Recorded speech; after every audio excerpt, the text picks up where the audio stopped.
The Story of Comforton by Mr. Steves. This plaque can be found at the corner of Mississauga Road and Barberton Avenue, just south of Streetsville in the city of Mississauga. In the mid to late 1800s, this area came to be known as Barberton. No, not this Barber, but this one, William Barber, and this one his brother, Robert, whose grist and fabric mills propelled Streetsville into a period of economic success. But there is a darker side to the story behind the success of the Barbers, a story of rebellion, of heartbreak and economic ruin. A story that suggests that this area should never have been called Barberton at all, but something different. But first, let's go back to Barber. As the plaque suggests, William Barber and his brother bought a mill on this location in 1844 and expanded it to include an extensive fabric mill and an entire community of houses for his workers. In fact, mills lined the shores of the Credit River from the mid-1800s to the turn of the century. Legend has it that the women in Barber's mill once went on strike until Barber promised to allow them to have tea time. That's so British.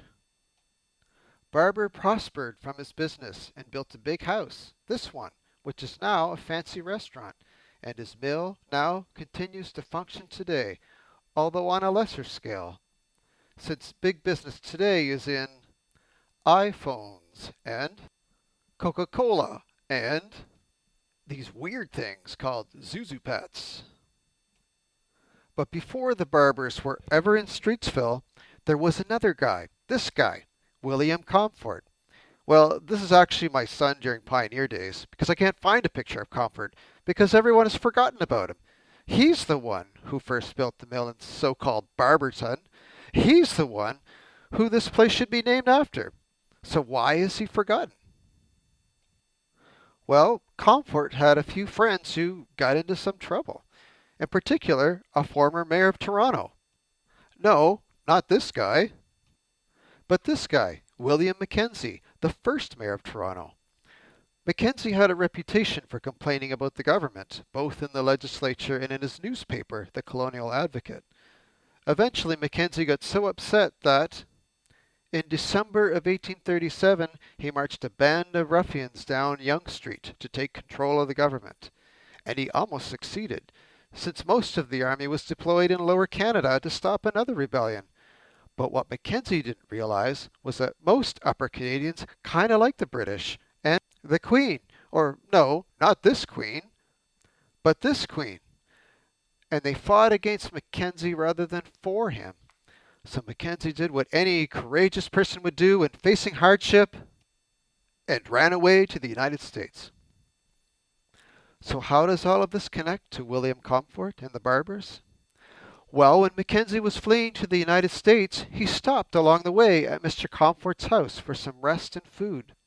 When Mackenzie was good and gone, the authorities showed up at William Comfort's door and arrested him and threw him in jail for several days until he was finally let go. But it was too late. His wife, horrified by the incident, had a heart attack and eventually died, leaving William alone with the kids and a spoiled reputation. He left with next to nothing and sold the mill to the rich Barber brothers, who went on to be famous while Comfort disappeared into the wilderness. So the next time you drive by this corner, think about William Comfort, a victim of circumstance, who lost his mill for standing up for what he believed in.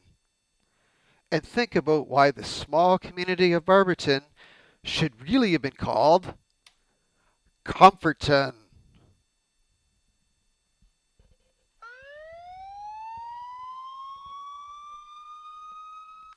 What? Yes, officer? Yeah, I put that sign on there.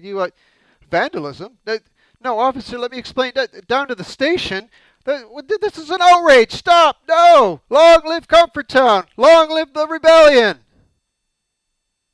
The Story of Comforton, sponsored by Mr. Steves and Gecko Steve's YouTube channel. Keep calm and get a gecko.